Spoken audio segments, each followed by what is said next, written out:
ध्यान से देखना अभी। अब आता है आपका anti Markovnikov addition of peroxide. ध्यान से सुनना, या तो पेरोक्साइड बोलो, पेरोक्साइड इफेक्ट, या खराश इफेक्ट। इनफैक्ट जब भी आपका एच बी आर ब्रेक होके बी आर अटैच होता है, तो ये बी आर कहाँ अटैच होता है? जहां कार्बन कम होता है, तो जनरली बीच में चला जाता है। जैसे ये यहाँ पे ध्यान दो, इधर यहाँ पे है, तो एंटी मार्कोनिको नहीं लगाया तो बी आर यहाँ अटैच होगा, और ये डबल बॉन्ड ब्रेक हो जाएगा और एक एच यहाँ जाएगा। ठीक है, ये तो मार्कोनिको के हिसाब से है, मतलब नेगेटिव पार्ट जो है जहां कम हाइड्रोजन होगा वहां जाएगा। अब आता है नेक्स्ट एम एस खराश, एफ आर माओ। 1933 में इन लोगों ने क्या किया, क्योंकि मार्कोनिको तो बहुत पहले हुआ था। मार्कोनिको 1800 समथिंग, कब था भाई वो?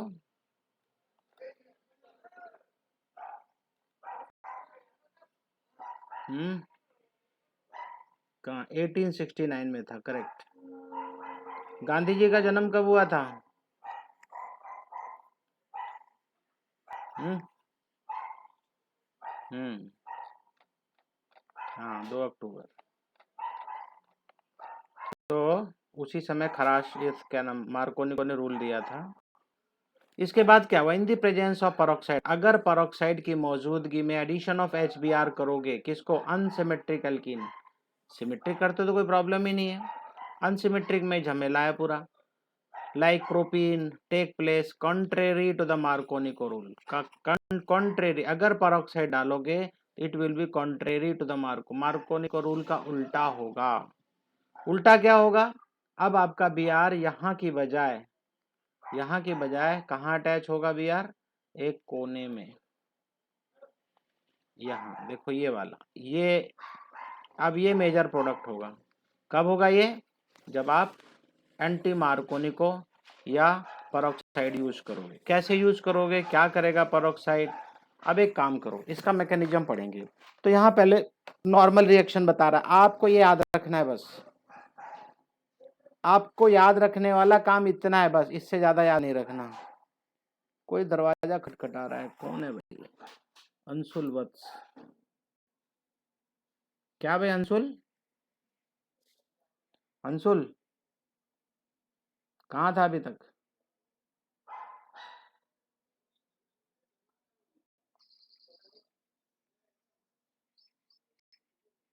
यार ये नेटवर्क का ऐसा मामला है, तुम बोल देते हो तो मैं बिलीव करता हूँ। चलो हाँ जी, चल। अरे ठीक है यार, ठीक। अरे पढ़, अरे पढ़ यार, पढ़, अब छोड़।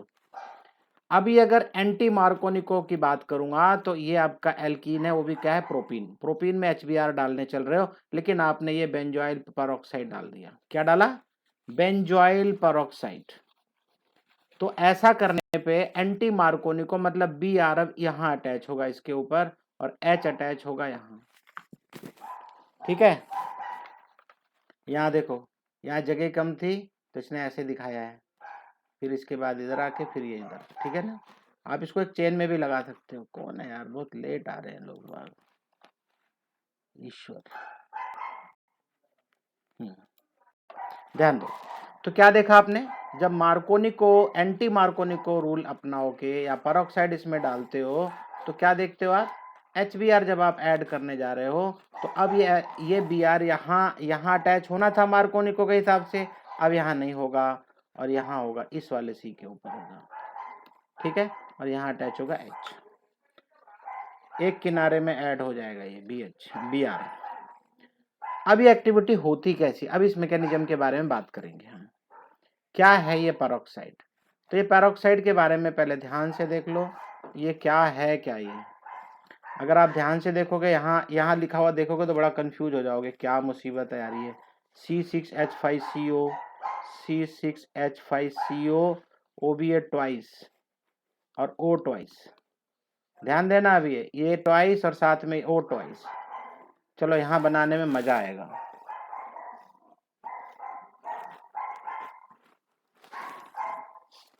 C6H5, फिर क्या था?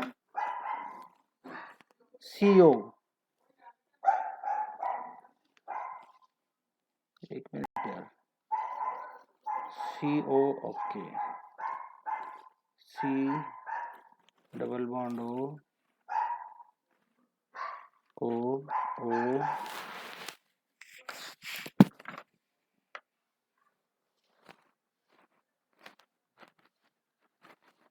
C डबल बॉन्ड, ठीक है। C6H5CO twice O2। कुछ समझ में आया आपको? आप इसको अलग कर दो, इसको और इसको, ध्यान देना भाई, ये इसको अलग हो रहा है, ये ध्यान देना। अभी मैं अभी आपको जो बताने चल रहा हूँ बहुत ध्यान समझ में आ जाएगा आपको। यहाँ पे क्या कर रहा है ये देखो, C6H5 C double bond O और ये O, तो यहाँ से क्या कर रहा है, इसके दो टुकड़े कर रहा है, होमोलाइसिस होने जा रहा है, एक जैसा होने जा रहा है। तो ये पोर्शन और ये पोर्शन अलग अलग ऐसे हो जाएंगे। ये होगा C6H5, ये भी C6H5, दो C6H5। अब ध्यान देना यहाँ पे क्या होने जा रहा है, पहले तो इनको ट्वाइस करके लिख दिया, C6H5 C double bond O और यहाँ पे ये O। समझ में आया? हाँ, अब इसके बाद क्या होगा, अब ये क्या करेगा, असेंबल होके ये अपने आप को COO मतलब कार्बन डाइऑक्साइड बना लेगा और C6H5 फ्री रेडिकल। इतना जो ड्रामा हुआ अभी तक, इसका ड्रामे का एक ही कारण था, C6H5 रेडिकल बनाना, बस और कुछ भी नहीं। अब अगर आपका ये C6H5 रेडिकल बन चुका है तो अब आ जाओ आगे। मतलब ये कि अभी तक एल्कीन के ऊपर कोई काम नहीं हो रहा है, कोई काम नहीं हो रहा। पहले एक्टिविटी कौन करेगा, ये करेगा, होमोलाइसिस होगा, फिर बाद में कार्बन डाइऑक्साइड निकल जाएगा और फाइनली आपके पास बचता है C6H5 फ्री रेडिकल। अब ये फ्री रेडिकल अभी भी एल्कीन के साथ उसका कोई लेना देना नहीं है, अब उसके ऊपर अटैक होगा HBr का। ध्यान देना, अभी एल्कीन पे कोई रोल नहीं है। अब ये C6H5 और HBr का रिलेशन आपस में बॉन्ड बनने की बारी आएगी तो एक HBr दे देगा और ये बन जाएगा C6H6 बेंजीन बन गया। अब ये Br के ऊपर फ्री रेडिकल आ गया, फ्री रेडिकल Br के ऊपर आ गया, ठीक है। अब इसके बाद ये Br अटैक करेगा, अब अटैक करेगा ये, अब अटैक करेगा तो कहाँ कहाँ जा सकता है, यहाँ पे भी अटैच हो सकता है, यहाँ पे भी हो सकता है। देखो कोने वाले में इधर अटैच हुआ, इधर वाले में इधर। एक मिनट भाई, हेलो, हाँ बोलो। तो फ्री रेडिकल Br के ऊपर आ चुका है, मतलब Br फ्री रेडिकल बन चुका है। मतलब देखो, सबसे पहले आपने पेरोक्साइड से क्या बनाया, क्या बनाया, फिनाइल फ्री रेडिकल। किसका, फिनाइल फ्री रेडिकल। C6H5 क्या होता है, फिनाइल। जैसे CH3 डॉट होता है, क्या होता है, मिथाइल, मिथाइल रेडिकल, वैसे फिनाइल रेडिकल। तो फिनाइल रेडिकल अब पहले बन चुका है, फिर उसके बाद HBr से रिएक्शन होगी, HBr एक अपना H दे देगा और Br का फ्री रेडिकल बन जाएगा, बस खत्म। अब इसके बाद क्या करेगा, अब Br अटैक करेगा एल्कीन के ऊपर, जो मेन रिएक्शन है। Br अटैक करेगा तो देखो दोनों रिएक्शन होती हैं, सच पूछो तो दोनों रिएक्शन होंगी। Br यहाँ बीच वाले के पास भी आएगा और कोने वाले पे भी जाएगा। लेकिन अब अगर आपको याद हो, मैंने फ्री रेडिकल्स भी आपको मैंने सिखाया था कि सेकेंडरी वाला, सॉरी ये सेकेंडरी वाला, देखो यहाँ पे फ्री रेडिकल है तो इधर भी सी है, इधर भी सी है, तो ये हो गया secondary, secondary free radical. And secondary free radicals are more stable, secondary free radicals are more stable. अब सीधी सी बात है, Br जब इस वाले सी के साथ अटैच होगा तो डॉट किसको देता है, बाजू वाले को। यहाँ देखो Br बीच वाले के साथ अटैच हो रहा है तो ये भाई ये भी बाजू वाले को दे देगा। अब आप में से किसी को डाउट ये भी आ रहा है क्या कि इधर वाले को क्यों नहीं देगा, अरे भाई डबल बॉन्ड यहाँ है, डबल बॉन्ड यहाँ ब्रेक हो रहा है, तो लेफ्ट साइड में नहीं जाके जिधर डबल बॉन्ड होता है उसके साथ, दूसरे वाले के साथ, एक के साथ Br आएगा और एक के साथ में डॉट आएगा। अगर ये बात क्लियर है तो मैं आगे बढ़ूं, बोलो। अब मैं ये पता, हमें ये पता चल गया कि भैया ये वाला ज्यादा स्टेबल है और Br अपना किनारा काट चुका है, Br अपनी जगह बना चुका है।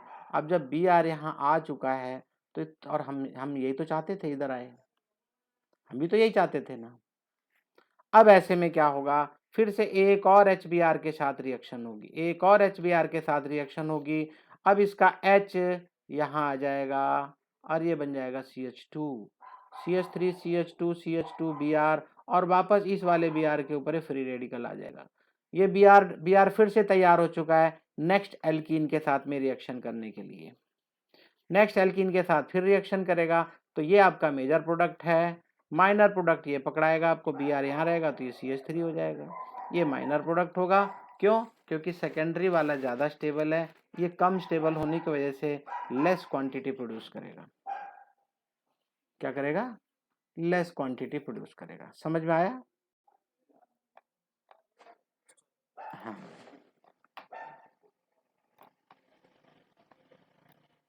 समझते जाओ, कुछ भी नहीं है, बहुत इजी है, डोंट वरी। ये देखो, ये वाला वो है जहां Br इधर आया था, मतलब ये कम स्टेबल था, तो कम स्टेबल है तो Br यहाँ पे आएगा, तो ये माइनर प्रोडक्ट होगा।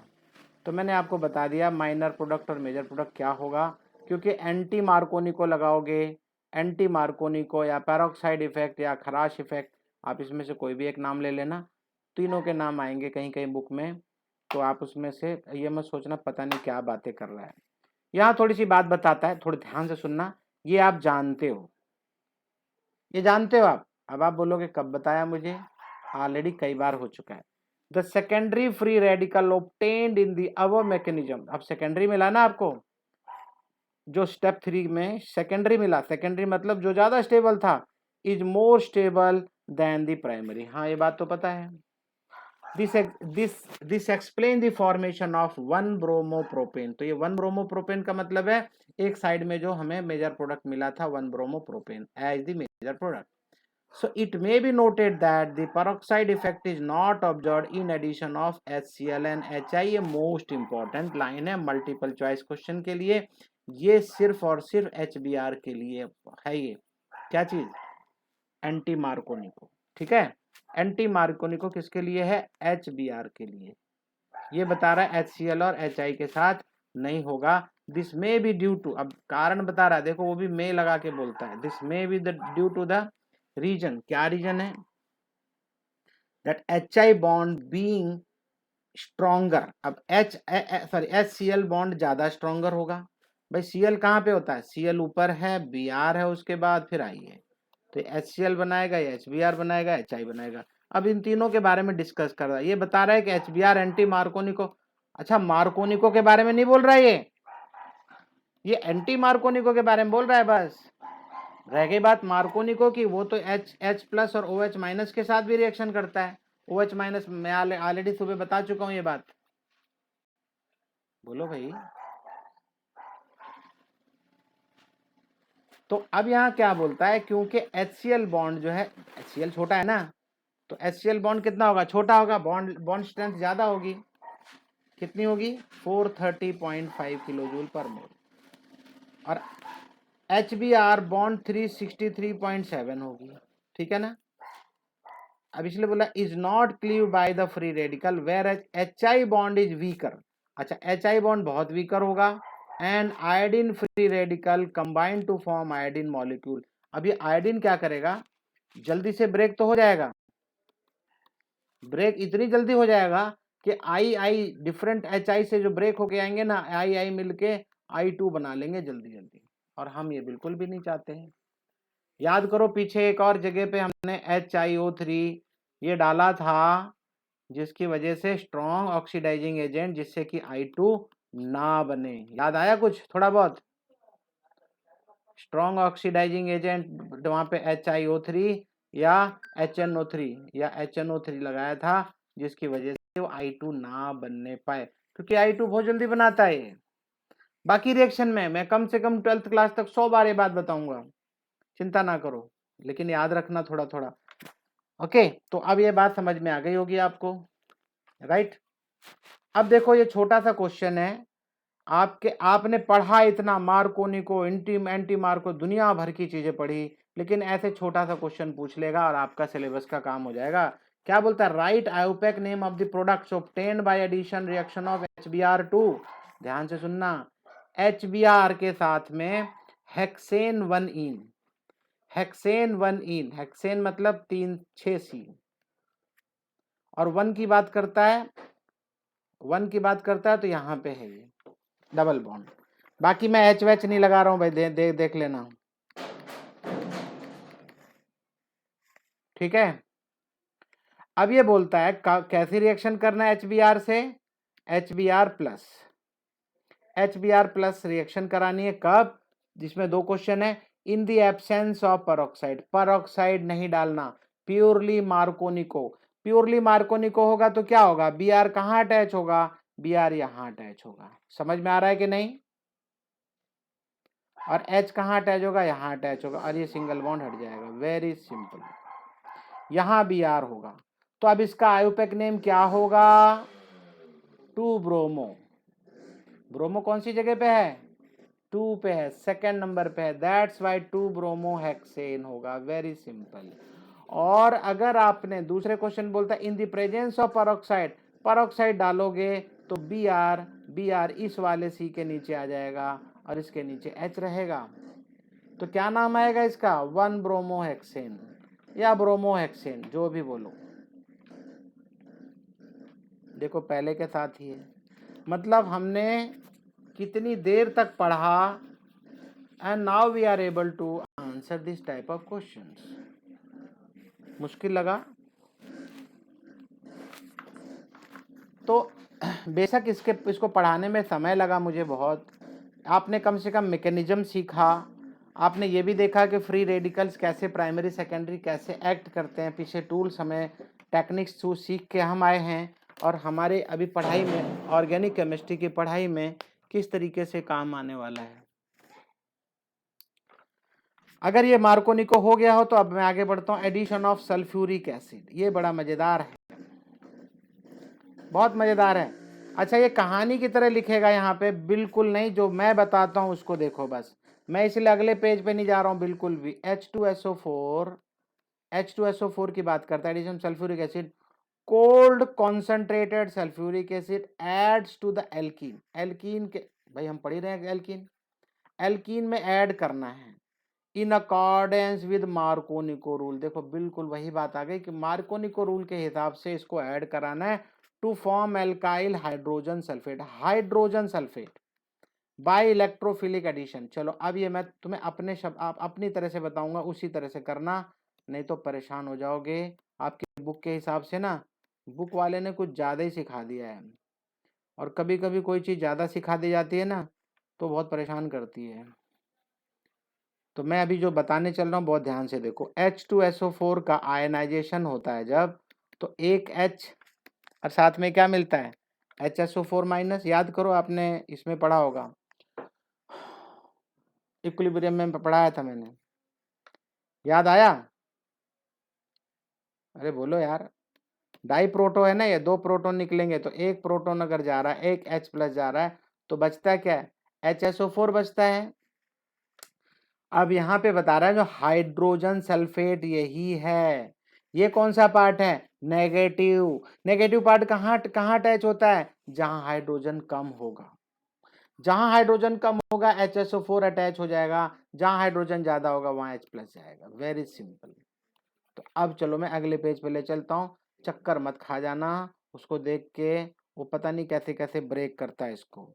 ये आपका सिंपल एल्कीन है, सिंपल एल्कीन में आपको एक तरफ H प्लस ले जाना है और दूसरी तरफ HSO4 माइनस, ये 2 चीजें हैं, ठीक है। अब ये देखो आपको ब्रेक कर करके दिखा रहा है, OSO2 OH, ऐसा मत लिखो, आपको जरूरत नहीं है, सीधा लिखो, देखो C2H5 HSO4, कितना बढ़िया लिखा है ना, C2H5 HSO4, कैसे करना है आपको, CH2 डबल बॉन्ड CH2, एक तरफ H लगा दो, ये तो सिमेट्रिक है, और यहाँ पे क्या लगेगा, HSO4, तो यहाँ तो कोई दिक्कत ही नहीं है, यहाँ आ गया CH3, यहाँ आ गया CH2 और साथ में HSO4, ये तो आसानी से हो गया। लेकिन मजा तो तब आएगा ना जब प्रोपाइल के साथ हो, प्रोपेन के साथ हो, है ना, या प्रोपीन के साथ हो, तो इथाइल हाइड्रोजन सल्फेट ये बन चुका है। अब ये आ गया आपका प्रोपीन, अब प्रोपीन में आपको समझ में आता है जब अनसिमेट्रिक होता है तब क्या, कहाँ गया यार, हाँ, अब आपको बिल्कुल डरने की जरूरत नहीं है, जो मैं बताऊं वैसे करना। आपके पास दो चीजें यहाँ पे H+ और HSO4-, बस बिल्कुल नहीं घबराना। नेगेटिव पार्ट ये है, नेगेटिव पार्ट यहाँ लगा देना HSO4।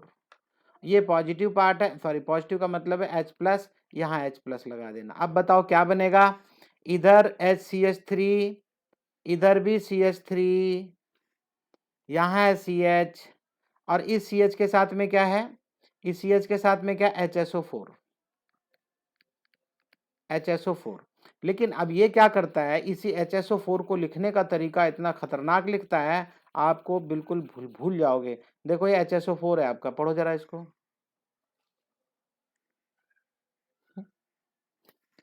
तो आपको क्या याद रखना है, जो मैंने बताया, पंगे मत लेना इसके साथ, बस HSO4 सीधे सीधे लगा देना बस, ठीक है। हाँ बस बस, पंगे मत लेना, अपने अपनी तरफ अपनी बुक में अपने हिसाब से लिख लो। प्रोपाइल देखो बोल भी रहा है हाइड्रोजन पर, हाइड्रोजन सल्फेट, क्या बन रहा है, प्रोपाइल हाइड्रोजन सल्फेट, बस समझ। और ये आपको पता चल गया कहाँ अटैच होता है, सेकंड नंबर पे, इसीलिए तो प्रोपाइल लगा रहा है वो। प्रोपाइल हाइड्रोजन, हाइड्रोजन सल्फेट और ये साथ में propyl, propyl hydrogen sulphate. I hope ये समझ में आ गया होगा। आप अपने हिसाब से लिख लेना, नहीं तो आपको याद वाद होने वाला नहीं है ये, अभी से बता दे रहा हूँ। इस तरीके से लिखोगे, इस तरह बॉन्ड ब्रेक कर करके ना, मुझे समझ में आना अलग बात है, लेकिन आपको समझ में आना चाहिए ना, मुझे तो आपको समझाना है।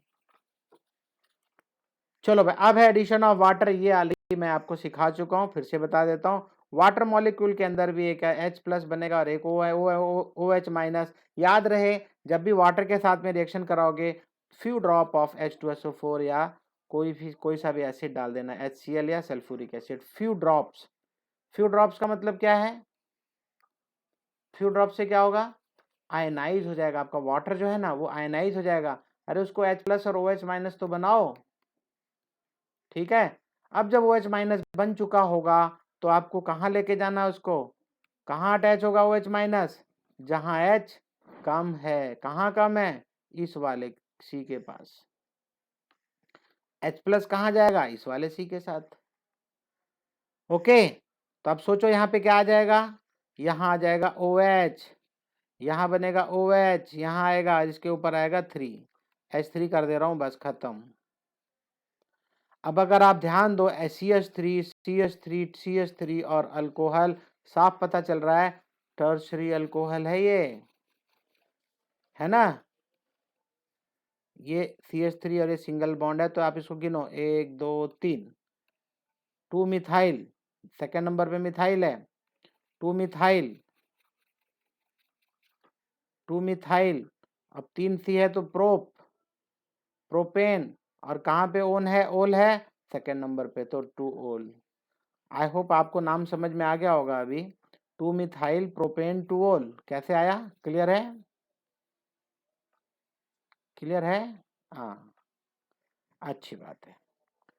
तो ये भी आसान था, ये सब मार्कोनिको पे ही चल रहे हैं अभी तक, ये भी मार्कोनिको पे था। पीछे H2SO4 में जब HSO4 ऐड होता है, वो भी मार्कोनिको के ऊपर ही था।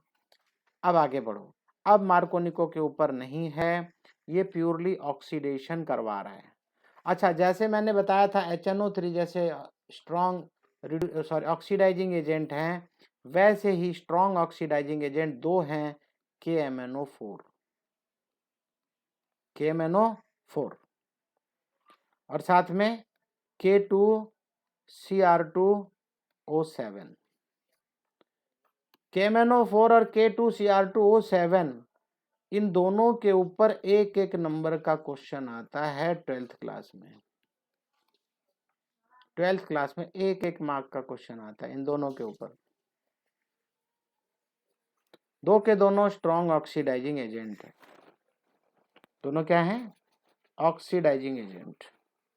मैं ये बात आपको वहां उस चैप्टर तक आते आते, उस चैप्टर तक आते आते कम से कम 100 टाइम बताऊंगा, तब तक तो याद हो ही जाएगा ना, क्यों। हाँ अब ध्यान दो, अब बहुत ध्यान देने वाली समझने वाली बात आ गई है, इसको समझ, आज मजा आ जाएगा आपको समझ के। आप रिएक्शंस को याद रखना, बस कहानी नहीं लिखनी है आपको, कहानी को समझना है। एल्कीन की रिएक्शन है, एल्कीन की रिएक्शन है। Alkenes on reaction with cold dilute aqueous solution of potassium permanganate, इसी को बोलते हैं बेयर्स रिएजेंट। क्या बोलते हैं? Bears reagent. Aqueous solution of potassium permanganate को ही बोलते हैं बेयर्स रिएजेंट। कहीं ना कहीं आप लिख के रखो, केमिस्ट्री वगैरह में कुछ कुछ चीजें आपको नहीं याद रहेंगी, ये सब रिएजेंट हैं। ये रिएजेंट आपको याद रखना है, इनकी प्रॉपर्टी धीरे धीरे समझ में आपको आएगी। तो आपको पता है पोटेशियम परमैंगनेट कैसा कलर का होता है? नहीं मालूम? हाँ, पिंक रेडिश कलर का होता है। इसको तो ऑक्सीडेशन करवाना है हमें KMnO4 के साथ। KMnO4 जो है पोटेशियम परमैंगनेट या bears reagent produce vicinal glycol. ध्यान देना, अभी विसिनल ग्लाइकोल, विसिनल मतलब पड़ोसी, पढ़े थे ना पहले, विसिनल हैलाइड, विसिनल हैलाइड पढ़े थे। अभी है ग्लाइकोल, ग्लाइकोल मतलब अल्कोहल की बात करता, OH, आजू बाजू में दोनों के पास OH OH लग जाएगा, इसका नाम है इथेन 1,2 डाइओल या ग्लाइकोल। ये बहुत काम आएगा, बड़े काम की चीज है ये। किस काम आती पता है? जब आप बहुत ही ठंडे इलाके में रहते हो, सपोज रसिया में, रसिया की बात करता हूँ, तो आप कोई गाड़ी चला के जा रहे हो, आपको अपने पेट्रोल में डालना पड़ेगा ग्लाइकोल। ये डालना पड़ेगा जिससे कि उसका फ्रीजिंग पॉइंट और कम कर देता है। ये मैं पढ़ाऊंगा 12th क्लास में, बहुत मजा आएगा पढ़ने में, किस तरीके से फ्रीजिंग पॉइंट कम होता है, कितना कम होगा, कितना डालोगे, पेट्रोल कितना है और ये कितना डालोगे, अमाउंट कैलकुलेशन होगी तो आपको पता लगेगा कि इतना डालने से ये कम से कम 2 डिग्री कम हो जाएगा, तो भी ये हमारा पेट्रोल फ्रीज नहीं होगा। पेट्रोल का एक फ्रीजिंग पॉइंट होगा, पता लगा टेम्परेचर उससे भी कम हो गया तो गाड़ी रुक जाएगी ना, आप तो फंस जाओगे। हाँ, तो ये ग्लाइकोल काम आता है। बहुत बहुत कुछ चीजें हैं, बताऊंगा बाद में। अब ध्यान से सुनो, अगर ये डबल बॉन्ड ब्रेक होगा और यहाँ दोनों के पास OH OH आएगा। आज बहुत डिस्टरबेंस है यार, बहुत हंगामा हो रहा है। आप लोगों को डिस्टरबेंस तो नहीं हो रही ना? आवाजें आ रही है? नहीं हो रही, चलो ठीक है। तो ये विसिनल ग्लाइकोल है, ये विसिनल ग्लाइकोल बन जाएगा, 2 OH आ जाएंगे। अब यहाँ पे मजा मजा क्या आने वाला है, पोटेशियम परमैंगनेट का जो कलर था डीकलराइजेशन हो जाएगा। जैसे आपने देखा था पीछे ब्रोमिनेशन में Br2 डाला था जब एल्कीन में, और दोनों के पास Br आ गए थे, याद है? बिल्कुल डिट्टो ऐसी ही रिएक्शन थी वो, यहाँ पे डबल बॉन्ड था। तो Br2 का कलर पिंक कलर खत्म हो जाता है, इसका मतलब ये बताता है कि ये डबल बॉन्ड वाला कुछ है जिसकी वजह से Br2 का कलर चला गया। तो वैसे यहाँ पे भी पोटेशियम परमैंगनेट का कलर चला जाएगा, OH OH अटैच हो जाएगा जब, ठीक है? ऑक्सीडेशन करवाते हो आप, वाटर भी डालना है साथ में, O फॉर ऑक्सीडेशन, और ये dilute KMnO4 at the temperature 270, cold बोला है ना, कोल्ड 273 केल्विन मतलब कोल्ड, 0 डिग्री सेंटीग्रेड। और अगर आप इसको एल्की प्रोपीन है तो प्रोपीन के साथ में रिएक्शन कराओगे तो क्या होगा? वही होगा, दोनों के साथ OH OH आना है। यहाँ पे तो कुछ मार्कोनिको का कोई ऐसा नहीं है।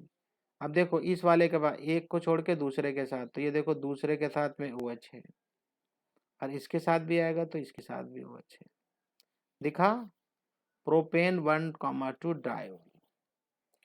कोई डाउट? अब आगे बोलता है बी। अब देखो ये A था, A का मतलब पोटेशियम परमैंगनेट, अब आ गया एसिडिक पोटेशियम परमैंगनेट और acidic potassium dichromate. Oxidise alkene को ये ऑक्सीडाइज करेगा। कैसे करेगा? 1 मिनट, यहाँ पे देखो कीटोन बनाएगा और कार्बोक्सिलिक एसिड भी बनाएगा। ध्यान दो, अभी ध्यान देने वाली बात है। एल्कीन को, ये आपके बहुत काम की चीज है जो मैं अभी पढ़ाने चल रहा हूँ, ये आपको कैसे क्या क्या बनता है ना, चेन रिएक्शन आगे आगे क्या से क्या होगी, वहां पे बहुत काम आएगा। कीटोन बनेगा, ऑक्सीडेशन करवाओगे तो डायरेक्ट एल्कीन का डायरेक्ट क्या बनेगा? कीटोन भी बन सकता है और कार्बोक्सिलिक एसिड भी बनता है, depending upon the nature of alkene. Alkene कैसा है, द एक्सपेरिमेंटल कंडीशन कैसी है, आप ध्यान से सुनो। पहली बात तो एसिडिक है, H+ दिखाई दे रहा है और इसमें KMnO4 है, और एल्कीन कौन सा दिखाई दे रहा है आपको, बोलो भाई, बोल ही नहीं पा रहे हो। मेरी आवाज आ रही है कि नहीं? अरे बोला यार, मुझे मुझे कभी कभी ऐसा लगता है आवाज ही नहीं आ रही लगता है। हाँ, ये बता रहा है सी, अरे यार को क्या हो गया, ये C double bond C H2 एक एक H आ गया, ओके। इस C के साथ में अभी क्या देखते हो आप, 2 CH3 है,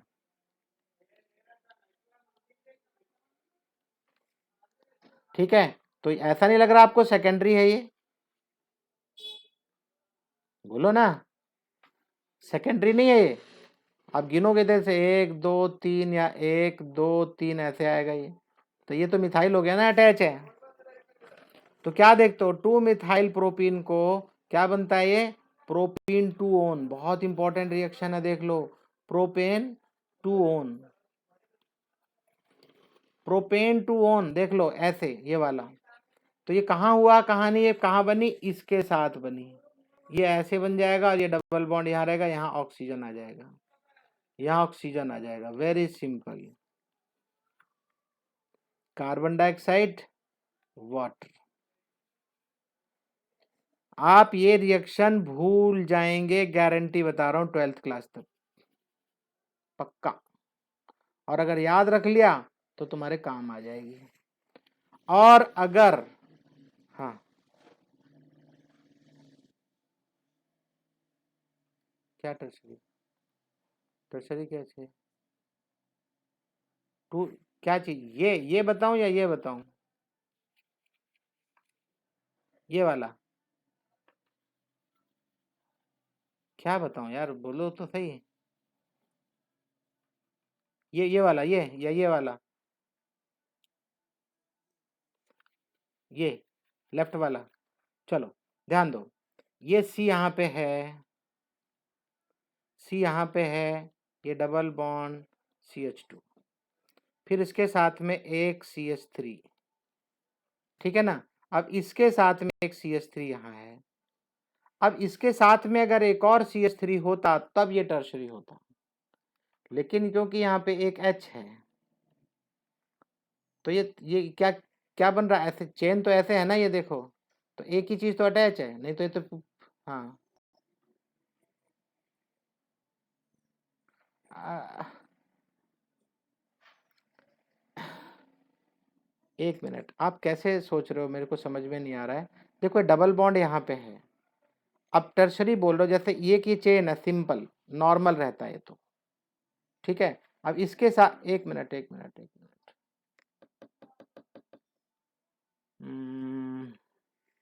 अच्छा हाँ, इसके साथ में देखते, एक मिनट सोचने दो यार, एक मिनट, इसके साथ में होता तब ये एक रहता, इसके साथ में ये सेकेंडरी होता, नहीं यार, एक मिनट,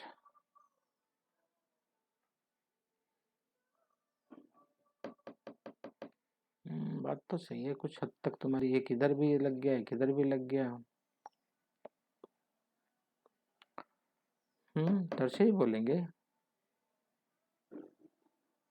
एक्चुअली 2 मिथाइल अटैच होना चाहिए था, ये तो इसका पार्ट है, ये तो चेन का ही पार्ट हो गया ना, हम्म, क्या बोलते हो, ये तो एक चेन का पार्ट हो गया ना, ये एक ही मिथाइल अटैच, एक H है इसके साथ, टर्सरी, एक्चुअली बीच में सी है इसलिए तुम टर्सरी बोल रहे हो, मैं समझ रहा हूँ, एक सी इधर है, एक सी इधर है, 2, और ये तीसरा इधर है, हाँ मुझे भी कुछ तुच्छ लग रहा है।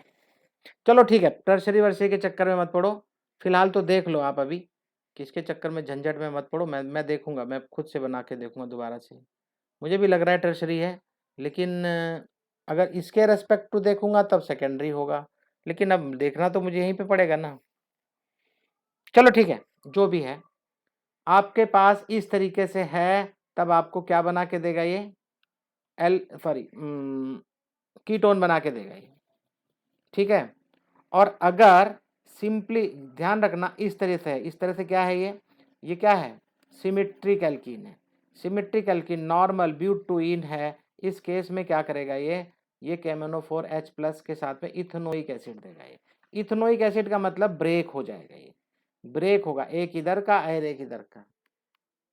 बात समझ रहे हो कि नहीं? ब्यूटेनिक एसिड नहीं बनाएगा, है तो ब्यूटूइन, ध्यान से सुनना, क्या है ये, ब्यूटूइन है, लेकिन यहां ब्रेक होगा, ये इथेनोइक एसिड, इधर वाला भी इथेनोइक, इसीलिए 2 इथेनोइक एसिड बना रहा है।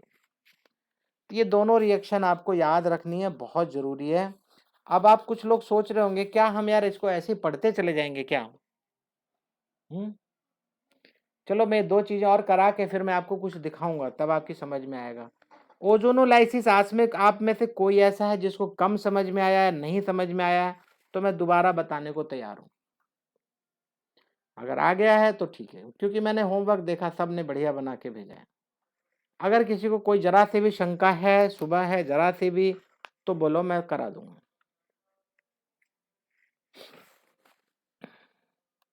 सबको आता है? हर्ष आता है ना? वीडियो में है वैसे भी, तो ठीक है, फिर मैं आगे बढ़ जाता हूं।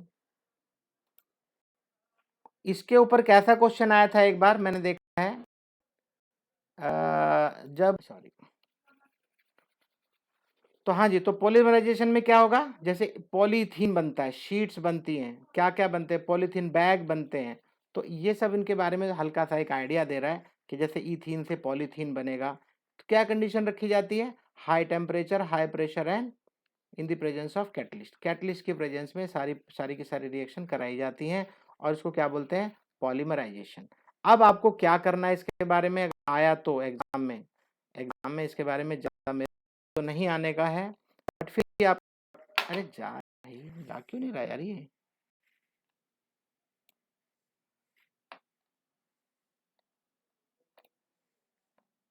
मेरा माउस खराब हो गया क्या भाई?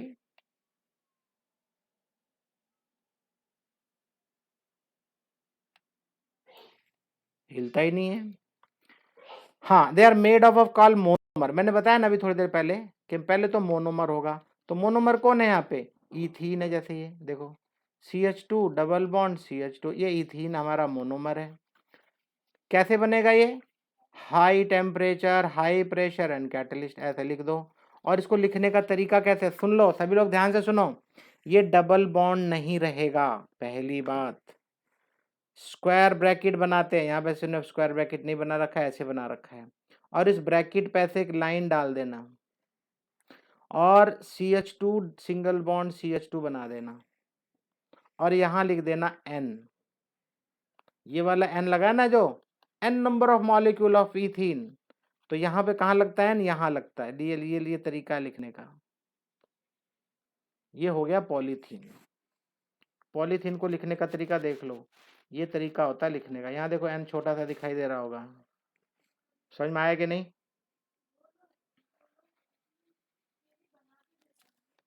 बोला करो यार थोड़ा सा। ये देखो क्या है, प्रोपीन है ये। अब देखो सारी कहानी, सारा झंझट किस चीज का है, डबल बॉन्ड का। अब देखो इसको लिखने का तरीका, आपको लगेगा तीनों लिखना, नहीं लिखना है तीनों, देखो किस तरीके से लिखा जा रहा है। ये इसको मैं काट के, अगर इसको मैं काट के यहाँ CH3 लिख दूं तो क्या तकलीफ होगी, कुछ भी नहीं ना, नहीं होगी ना। और डबल बॉन्ड इन दोनों के बीच में, डबल बॉन्ड इन दोनों के बीच में बिल्कुल इथीन की तरह है, देखो इसने यहाँ लिखा है, देखो बिल्कुल इथीन की तरह लिखा है, और इसने नीचे CH3 के साथ यहाँ कनेक्ट कर दिया, इधर का सिंगल ये जो एक बॉन्ड लगा दिया, और यहाँ पे लिख दिया N। बोलो समझ में आया? इसका क्या नाम है, इसका नाम है पॉलीप्रोपीन। पॉलीप्रोपीन, तो पॉलीप्रोपीन भी होता है, पॉलीइथीन भी होता है, बहुत सारी चीजें बनती है, देखो बता भी रहा है। Polymers are use in the manufacture of plastic bag, squeeze bottle, refrigerator, dishes, toys, pipes, radio, TV cabinet, जाने क्या, जितनी भी प्लास्टिक की कुर्सी, कुर्सी में जो भी देखते हो आप प्लास्टिक का, आपका लैपटॉप है, कंप्यूटर, कैबिनेट वगैरह सब। मिल्क क्रेट देखते हो ना, दूध के क्रेट बने होते हैं आजकल, अमूल वगैरह के जो पॉलीथीन में रखे रहते हैं, प्लास्टिक बकेट आप सबके घर में। बिना पॉलीमर का शायद ही कोई ऐसा घर हो जिसके घर में पॉलीमर ना हो। मोल्डेड आर्टिकल, मोल्ड समझते हो? मोल्ड, मोल्ड क्या होता है? नहीं मालूम? नहीं नहीं नहीं नहीं, मोल्डेड क्या होता है, ये ना प्लास्टिक के दाने होते हैं, बने हुए रहते हैं, और फिर उसको गर्म करके, हाँ, पिघला के मोल्ड करके उसको एज पर योर रिक्वायरमेंट, जैसे बाल्टी की शेप होगी तो बाल्टी बन जाएगी, जिसकी जैसी शेप होगी। दो these material have now become common, excessive use of polythene and polypropylene is a matter of great concern for all of us. Yes, बहुत ज़्यादा इसकी इस्तेमाल हमारे एनवायरनमेंट के लिए अच्छा नहीं है।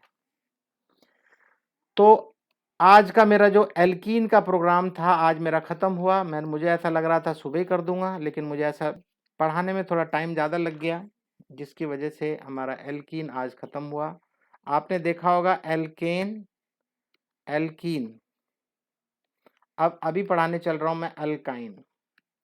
सब की प्रिपरेशन और physical property and chemical property, ये मेरा पहला एम है कराने का। ये मेरा पहला एम अगर मैंने ख़त्म कर दिया तो समझ लो ये चैप्टर 80% ख़त्म हो गया, बाकी का 20% मैं ले लूँगा क्लास। तो कितना टाइम बचा? अभी टाइम है मेरे पास 37, मतलब अभी 20 मिनट और है। मैं आपको पहले दिखा दूं कि हम ऑर्गेनिक केमिस्ट्री कैसे पढ़ते हैं, क्यों पढ़ते हैं, और हमें एम क्या रहता है हमारा। पहले मैं दिखा दूंगा तो आपको बड़ा मजा आ जाएगा, फिर आप इस पे बहुत ध्यान दोगे, बहुत बहुत बहुत। ये वाला सवाल, और कभी कभी ये पूछा भी जाता है, बहुत ध्यान से देखना सभी लोग, please pay attention. Problem number 13.14 की बात करता हूं, ये हर बच्चे को आना चाहिए, बहुत ध्यान से देखो। क्या बोलता है, how will you convert ethanoic acid. Ethanoic acid पता है आपको, CH3COH होता है। इथेनोइक एसिड से हमको बेंजीन बनाने की बात करता है कि बेंजीन कैसे बनाओगे। बेंजीन का मतलब है C6H6 या ऐसा, ठीक है।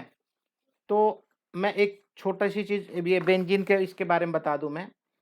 एल्काइन, एल्काइन के बारे में, एल्काइन के अंदर एक छोटा सा प्रॉपर्टी, अरे आजा यार, परेशान करता है। साइक्लिक पॉलीमराइजेशन में अभी तुम्हें सिखा दूं पहले कि साइक्लिक पॉलीमराइजेशन क्या होता है, ध्यान से सुनना। इथाइन जो होता है, इथाइन, ये क्या है, ये क्या है, बोलो यार। इथाइन, इथाइन है सारे के सारे ये। हाँ, तो इथाइन के बारे में बता रहा है कि इथाइन को अगर रेड हॉट आयरन ट्यूब से पास कराते हो, अगर 873 केल्विन के ऊपर रेड हॉट ट्यूब होगी आयरन की, आयरन की ट्यूब उसके अंदर से पास कराओगे, अंडर गोज साइक्लिक पॉलीमराइजेशन। अगर आपका इथाइन इसके अंदर से पास होगा, एसिटिलीन गैस होती है ना, ये क्या होती है, इथाइन क्या होती है, CH ट्रिपल बॉन्ड बीच में, तो इसको क्या बोलते हैं, एसिटिलीन गैस भी बोलते हैं। ये जो वेल्डिंग वगैरह होती है ना, जो कटर का काम करते हैं, तो उसके अंदर से ऑक्सीजन और एक तरफ से एथिलीन, ये दो की दोनों पास होती हैं, या इथाइन बोलो, ये दोनों पास होते, ऑक्सी एथिलीन बोलते हैं उसको,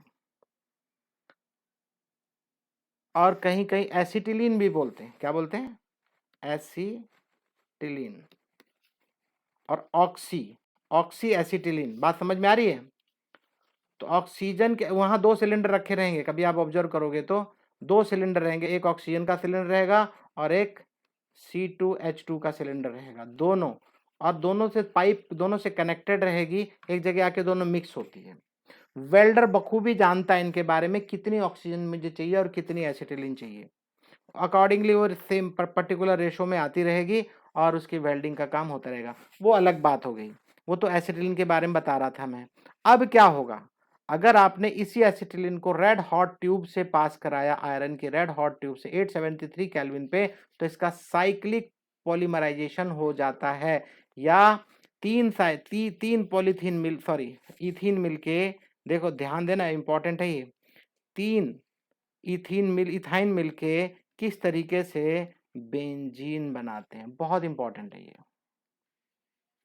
बेंजीन बन गई हमारी, देखो, red hot iron tube at 873 kelvin पे, ये इथाइन को इसी तरीके से लिख दोगे तो और अच्छा है, या तो कुछ बच्चे सीधा ऐसे लिख देते 3CH ट्रिपल बॉन्ड CH, बस फिर बाकी सब रेड हॉट आयरन ट्यूब और 873 केल्विन। बस सीधा यहाँ पे वो बेंजीन बना देते हैं, बस ठीक है। कौन ऐसे फिगर उगर बनाता रहेगा, लेकिन वो आपको समझाना चाहता है कि किस तरह से ये बेंजीन फॉर्म होता है, ठीक है, याद रहेगा। सो 3 मॉलिक्यूल ऑफ ध्यान देना, 3 molecule polymerise to form benzene which is the starting material for the preparation of derivative of benzene. तो ये स्टार्टिंग मटेरियल है, यहाँ से बेंजीन बनता है, और जो कि उसमें dye, drugs and large number of other organic compounds में काम आता है। This the best route to entering from aliphatic to aromatic. ध्यान से सुनना, ये बात समझ में आनी चाहिए आपको। ये एक ऐसा रूट है जब आप एलिफेटिक से, एलिफेटिक मतलब नॉर्मल चेन वाले जो कार्बन होते हैं, नॉर्मल कार्बन से आपको बेंजीन के रूट में लेके घुसा देता है। देखो नॉर्मल कार्बन है ना, सिंपल, या यूं कह लो एल्काइन है ये, एल्काइन से सीधे कहाँ लेके जा रहा है आपको, बेंजीन के अंदर। ये शॉर्टेस्ट रूट है। This is the best route to entering from aliphatic to aromatic. Aromatic मतलब बेंजीन के रिंग को एरोमेटिक बोलते हैं। ये बात मैं बहुत पहले से बताता आ रहा हूँ। ये बात समझ में आ गई ना। अब मैं जो बताने आ रहा था वहां पे आपको लेके आता हूँ। तो अब इसने पूछा था कि हमारे पास इथेनोइक एसिड है और हमें बेंजीन पे एंट्री करनी है। तो एक काम करो, देखो मैं उल्टा थोड़ा सा लेके चलूंगा, थोड़ा सा। अब ये बेंजीन बना तो रेड हॉट आयरन ट्यूब के में हमने क्या पास कराया था, इथाइन। तो अगर हम इथाइन बना लेते हैं, अगर हम इथाइन बना लेते हैं तो आराम से बेंजीन बना लेंगे, अभी अभी हमने सीखा। लेकिन इथाइन तो बनाओ कैसे बनेगा। तो सबसे पहले हमारे पास ये था कार्बोक्सिलिक एसिड या इथेनोइक एसिड, NaOH। याद है तुम्हें, NaOH लगाओगे तो यहाँ इस H की जगह पे Na आ जाएगा, आ गया। फिर सोडा लाइम था, CaO, याद आया, मैंने बताया था एक एक portion carbon sorry calcium carbonate बनेगा तो यहाँ से एक कार्बन इसके साथ चला जाता है, और ये रिएक्शन कराने पे हमको क्या मिलता है, एक कम कार्बन वाला मॉलिक्यूल मिलेगा। तो यहाँ कितने कार्बन है, दो, दो है ना, दो कार्बन है। तो हमें एल्केन, नॉर्मल एल्केन मिलता। अगर आपको याद हो तो देखो, एल्केन आप पढ़ के आ रहे हो, अगर आपको नहीं याद है तो बहुत गलत बात होगा। हीट देने पे और आपको मिलता है मीथेन। क्या मिलता है। अब आपको याद होगा मैं क्यों बोल रहा था आप लोगों को याद करते चलो, याद करते चलो। यहाँ मार खा जाओगे बुरी तरह से, कुछ समझ में नहीं आएगा, आपका पेन चलेगा ही नहीं। This is simply mathematics. जैसे आपको मैथ्स होता है बिल्कुल वैसा है, आपको आता है तभी आप लिख पाएंगे, अन्यथा नहीं लिख पाएंगे। अब चलो आगे बढ़ते हैं। मीथेन का क्लोरीनेशन करवा रहा है, देखो एच न्यू के साथ, देखो आराम से यहाँ पे CH3Cl बन गया। अब ध्यान देना, यहाँ पे 2 C से हम 1 C पे आए थे, लेकिन क्योंकि हमें तो मीथेन चाहिए था, अब क्लोरोमीथेन बन गया। वुड्स रिएक्शन मैंने सिखाया था आपको, 2CH3Cl ले लेंगे और साथ में Na। याद आया कुछ, याद आया। तो ये क्या बनता था, ये मिलके 2 CNA बन जाएगा। अब ये आपके पास आ जाएगा CH3 अब आपके पास इथीन बन चुका है, सॉरी इथेन बन चुका है। इथेन तक पहुंच गया। वुड्स रिएक्शन सोडियम डाल के ड्राई ईथर की प्रेजेंस में वुड्स रिएक्शन होती है, ऑलरेडी समझा चुका हूं, ध्यान देना, अभी बहुत इंपॉर्टेंट है। अब आप इथेन तक पहुंच गए, अब बोलता है फिर क्लोरीनेशन करो। अब देखो यहाँ पे क्लोरीनेशन किया था तो एक ही कार्बन था, लेकिन अब हम वुड्स रिएक्शन के थ्रू डबल कर चुके हैं और फिर से क्लोरीनेशन करेंगे तो C2H5Cl बन चुका है, क्लोरोइथेन बन चुका है। क्लोरोइथेन बनाने के बाद मैंने आपको बताया भी था, एल्कोहलिक KOH डालोगे तो डबल बॉन्ड बनेगा, एल्कोहलिक KOH डालोगे तो डबल बॉन्ड वाला बनेगा, और अगर एक्वस KOH डालोगे तो अल्कोहल बनेगा। याद आया, एल्कोहलिक KOH रहेगा तो क्या बनेगा, डबल बॉन्ड। और अगर एल्कोहल है यहाँ पे और सल्फ्यूरिक एसिड डालोगे तो भी डबल बॉन्ड ही बनेगा, इथीन बनता है।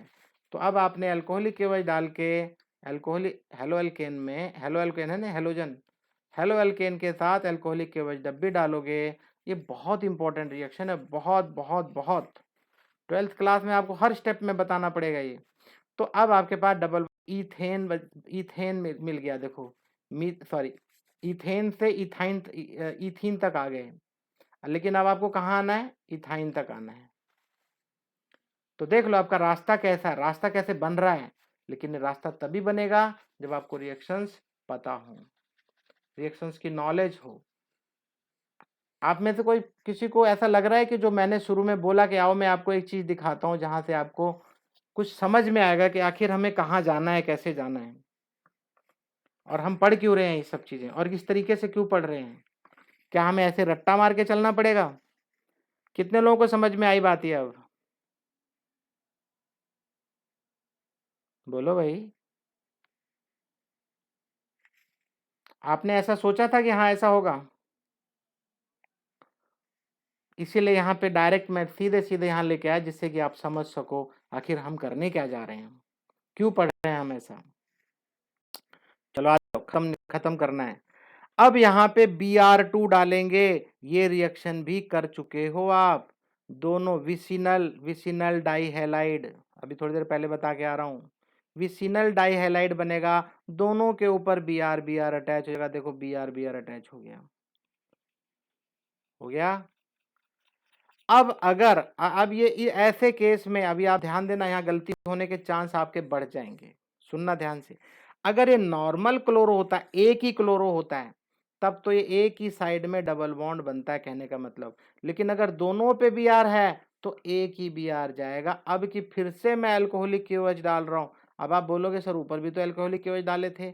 यस डाले थे, तब एक ही हेलोजन था 2C के साथ। यहाँ 2C के साथ 2 हेलोजन है, तो एक ही हेलोजन जाता है। ये इंपॉर्टेंट चीज है KOH के साथ। KOH के साथ ये इंपॉर्टेंट चीज है, आपकी समझ में आ जाना चाहिए। तो अल्कोहलिक KOH डालोगे तो फिर से डबल बॉन्ड बनाएगा, लेकिन एक Br रह जाएगा और एक Br चला जाएगा। यहां तक आप पहुंच चुके हो। हेलो एल्कीन है ये, हेलो एल्केन नहीं है, हेलो एल्कीन बना चुके हो।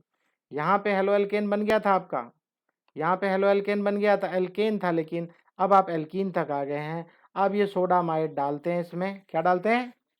सोडामाइड। अब ये रिएक्शन आपने नहीं पढ़ी, क्योंकि आपने एल्कीन से एल्काइन की रिएक्शन अभी नहीं पढ़ी, एल्काइन तक अभी आए नहीं है। तो ये रिएक्शन अभी पढ़ाऊंगा, समय अभी 12 मिनट है, तो शायद मैं करा दूं। चलो देखो, तो एल्काइन की प्रिपरेशन यहाँ पे सोडामाइड डालने पे आपको CH ट्रिपल बॉन्ड CH मिलेगा। इसके बाद वाला ये पार्ट तो मैंने बता ही दिया आपको। तो आप मुझे बताएंगे कि कुछ सीखने को मिला, कुछ जाना आपने, हम क्यों पढ़ रहे हैं और इसकी इंपॉर्टेंस कितनी है। समझ में आया ना? तो इसीलिए मैं बार बार आपके ऊपर क्यों प्रेशर डाल रहा हूं मैं आपको कि होमवर्क दिखाओ, होमवर्क करो, होमवर्क करो। एटलीस्ट होमवर्क करते हो तो एक बार पढ़ तो लेते हो, एक बार लिख तो लेते हो। मुझे पता है कुछ लोग आखिरी के 10 मिनट में लिखते हैं। ठीक है, अब जाकी रही भावना जैसी, मैं क्या कर सकता हूँ। जिसकी भावना अच्छी है वो खूब अच्छे से पढ़ता है, समझता है, सुबह ही कर लेता है वो, सुबह दोपहर जब भी समय मिलता है उसको कर लेता है। जिसको सिर्फ मेरे दिखाने के लिए, हाँ यार सर ने पूछा है चलो यार दिखा देते हैं, सर भी क्या याद करेंगे कैसे स्टूडेंट से पाला पड़ा है। तो ठीक है, फिर आपकी मर्जी है। अब आ जाओ एल्काइन के ऊपर, बहुत ध्यान से देखना। इसके एल्काइन की प्रिपरेशन अभी करा दे, तो आज प्रिपरेशन ही करा पाऊंगा बस। और प्रिपरेशन भी कितनी है, शायद 2 ही होगी बस। ये लो जी, प्रिपरेशन आ गई एल्काइन की। मिनट मेरे पास बचते हैं सिर्फ और सिर्फ 10 और 11 मिनट। अरे यार ये बहुत तंग कर रहा है, चूहा खराब हो गया लगता है। चलो भाई प्रिपरेशन देखो, काय की प्रिपरेशन कर रहे हैं पहले बताओ, काय की कर रहे हैं? हाँ एल्काइन बना रहे हैं हम लोग।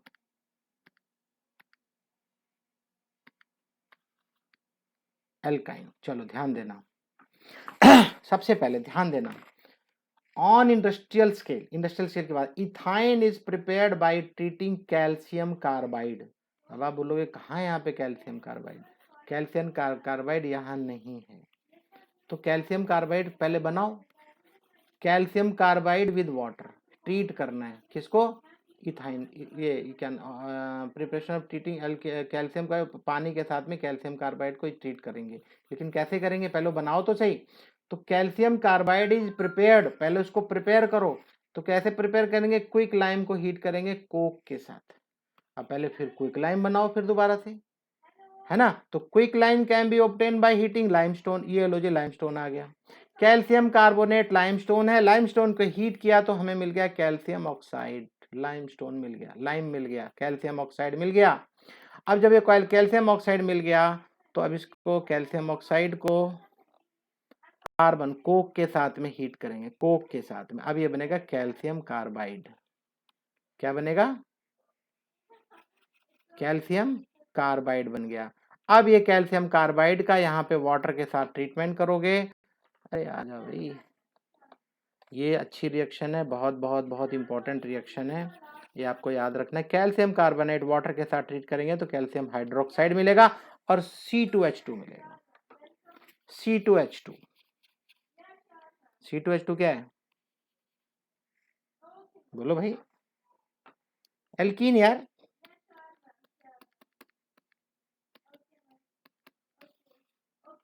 अरे बोलो।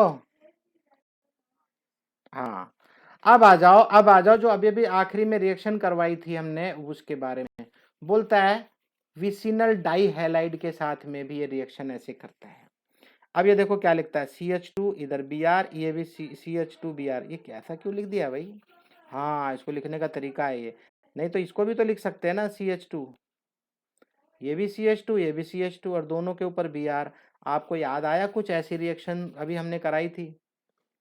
Vicinal dihalide on treatment with alcoholic potassium hydroxide, alcoholic KOH undergoes dehydrohalogenation, dehydrohalogenation होता है इसमें। One molecule of hydrogen halide is eliminated, एक ही मॉलिक्यूल जाता है, मैंने अभी बताया था आपको, दोनों नहीं जाएंगे Br, एक ही जाएगा। One molecule of hydrogen halide is eliminated, एक जाता है, ठीक है। Form alkenyl halide which on treatment with sodamide give alkyne. तो आपको इतनी रिएक्शन लिखने की जरूरत नहीं है, लेकिन यहाँ पे समझा रहा है तो समझ लो, समझो। यहाँ पे आप एल्कोहलिक KOH डाला तो ये क्या बना रहा है, ध्यान से सुनना, एक Br उड़ जाएगा, एक Br उड़ेगा और एक Br रह जाएगा, यहां बनेगा डबल बॉन्ड, देख लो, ये डबल बॉन्ड बनेगा तो एक एक H जाएंगे, यहाँ पे इंपॉर्टेंट बात है, देख लो, CH2 इधर, एक तरफ CH2, एक तरफ CH2, ये Br चला गया, यहाँ पे डबल बॉन्ड आ गया, और एक बचता है CH, एक H इधर से जाएगा तो यहाँ पे Br बनेगा, डबल बॉन्ड आ जाएगा। अब इसके साथ में sodamide, soda amide, amide, amide क्या होता है पता है ना, अमाइन से, मैंने आपको बताया भी था शायद, अमोनिया, सिंगल बॉन्ड ऐसे आएगा तो अमाइड, और नाइट्रोजन के साथ में दो बॉन्ड रहेंगे तो एक H, और नाइट्रोजन के साथ तीनों बॉन्ड रहेंगे तो एक भी H नहीं रहेगा, पता है, बता चुका हूं मैं बात। अब सोडा है तो सोडियम मतलब Na+, Na+ NH2 ऐसा डालेंगे रिएक्शन में तो आपको ये यहाँ से देखो एल्काइन मिल जाएगा, और आपने यही रिएक्शन अभी यहाँ करवाई, याद आया कि नहीं कुछ? बोलो भाई, यार बोलते बोलते मैं थक जाता हूँ और आप लोग पता नहीं समझ भी पाते हो कि नहीं।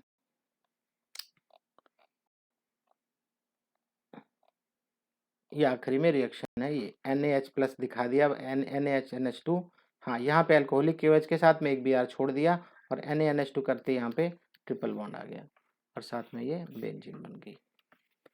तो अभी देखो एल्काइन, ये आप टॉपिक पढ़ने से पहले यहाँ पे आप पढ़ चुके थे, है ना। तो ये तो थी प्रिपरेशन।